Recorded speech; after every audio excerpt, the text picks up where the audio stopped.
Hi everyone, so this is Rina from 4Shots Official. So ngayon tayo ay nagpapakulo ng chicharong bulaklak. Ayan, so ayan, pakikita ko ngayon sa inyo to. Oops, medyo lumabo ang ating screen. Ayan, ang ating lens nagkaroon ng moist. So, ito yung ating chicharong bulaklak ng baboy. Ayan. Nilagyan lang natin to ng, kung mapapansin nyo, medyo madilaw yung kanyang tubig.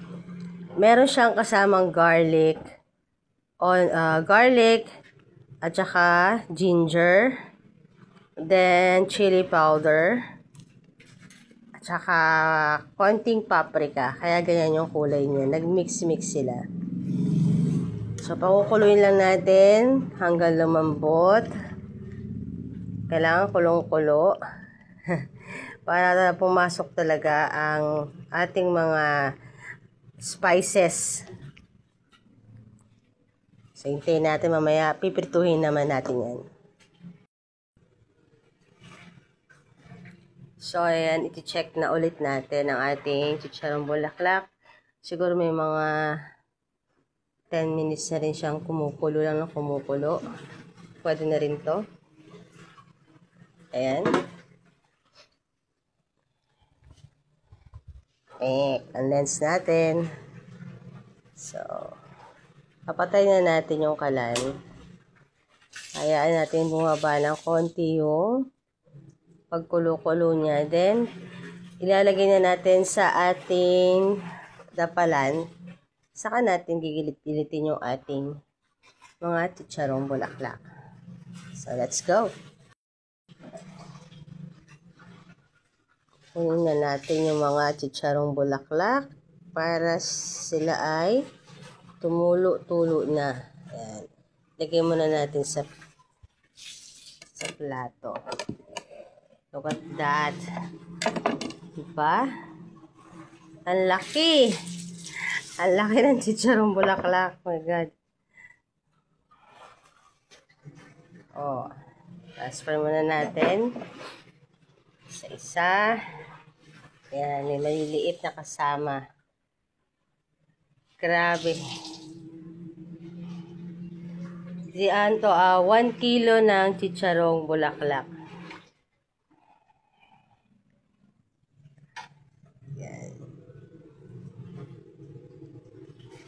Mas maganda talaga kasi pag pinakuluan natin siya, may timpla na yung pagpapakulo natin. Tapos gigilit-gilitin lang natin yan. Maglalagay na tayo ng mantika sa ating kawali. Ayan.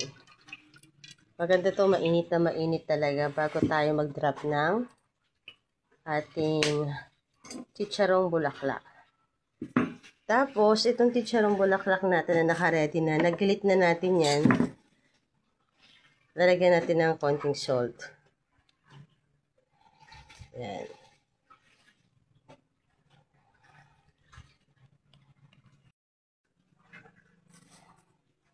Magte-drop na tayo.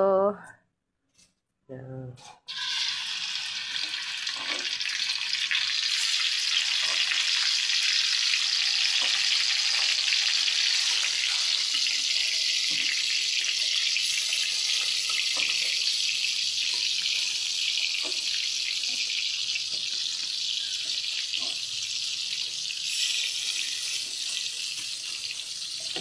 Yan. Tapos tatakpan muna natin. Yan.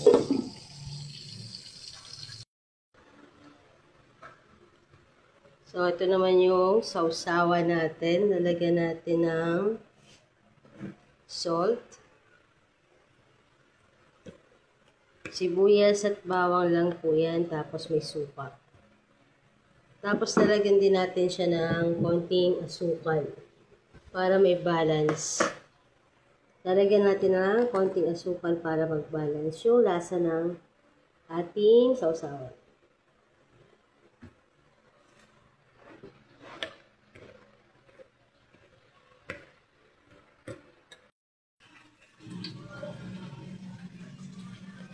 So, ito na guys ang ating piniritong chicharong bulaklak ng baboy. So, ngayon, dadalhin na natin ito sa ating hapagkainan.